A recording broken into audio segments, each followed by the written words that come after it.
Good morning, everybody, and welcome to IGTV. My name is Joseph Concannon, and with me today is Richard Horowitz, and we are talking about the Triangle Report. And let me just get myself in the view there.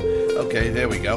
All right, we had a beginning our segments with Richard earlier on. Let me just turn down the house music here.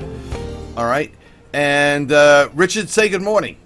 Hi, good morning, Joe. How are you? Not bad at all. It seems we've got great audio this morning, so that's good as well. All right, and Richard, we want to get into kind of like a follow up on that Triangle Report, right? Oh, that's fine with me. Yeah, sure. All right, so let's continue our conversation from last week about the report, and tell me, what are some of the things you'd like to add based on your previous comments? Well, the first thing is that the report, for the report's findings, are statistical in nature.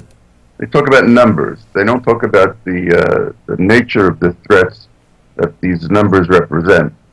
So we don't know if a plot that was thwarted would have killed one or two people or hundreds of people. We know about the Times Square bombing that was thwarted, that was estimated to be able to kill hundreds of people.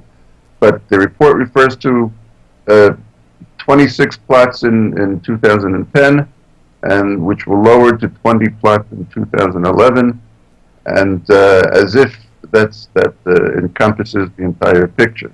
So we don't know.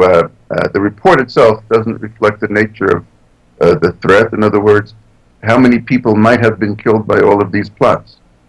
Yeah, I imagine that the nature of some of these threats that are coming over could be far-reaching, and not only by the events themselves and the immediate impact to let's say 300 to 1,000 to maybe 3,000 square feet in any direction, but also just with the creation of fear and uncertainty in the various communities where these could have hit.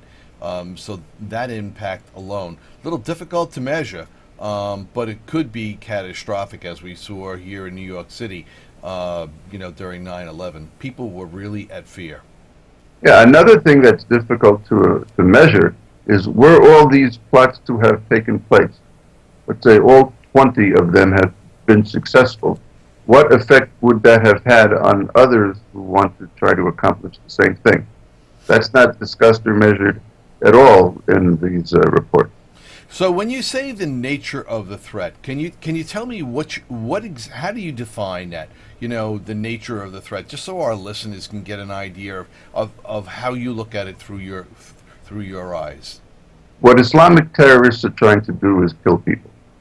There are several types of objectives in terrorist attacks in general. You can assassinate individuals, mass casualties, property destruction, or kidnapping. And all attacks will generally fall into one of those four categories. Islamic terrorists want to kill people. They say so, and they try to do it.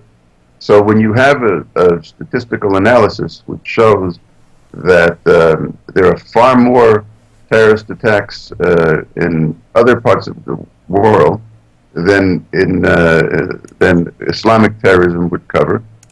That again doesn't represent everything, because the nature of the threat of Islamic terrorism is not a function of how many other types of attacks could occur elsewhere. If the threat, let's just for theoretical purposes, the threat of Islamic terrorism is X. X is no less of a threat because there are more murder rate for political reasons goes up in another part of the world. If you look at terrorism internationally, you will find, for all practical purposes, what we refer to casually as international terrorism is domestic terrorism taking place in a foreign country. And Islamic terrorism, what we have are the perpetrators trying to carry out their acts in other parts of the world and trying to do so on a mass scale. So that threat isn't lowered because there are more kidnappings or drug murders in Mexico that rate of those incidents goes up. All right, Richard. Thank you very much. And what we're going to do is we're going to get into right after we turn to a commercial. We're going to get into the impact of some of this. All right, where you actually discuss, 3 specific incidents. We'll get more into that when we return, just from a commercial break here. Ladies and gentlemen, we're on with Richard Horowitz, an accomplished attorney concentrating in corporate and international security matters. He is admitted into law in New York and the District Columbia, has passed the Israeli bar examinations. Mr. Horowitz is also a licensed private investigator and recognized expert in the areas of corporate intelligence, fraud, and internal investigations. Mr. Horowitz served in the Israeli Defense Forces for 6 years, attaining the rank of captain, where he researched and planned, implemented national security projects. He also pursued graduate and fellow studies in international relations at the New York University and Columbia University. We'll be returning right after these messages with Richard Horowitz. Stay tuned, everybody. We'll be right back.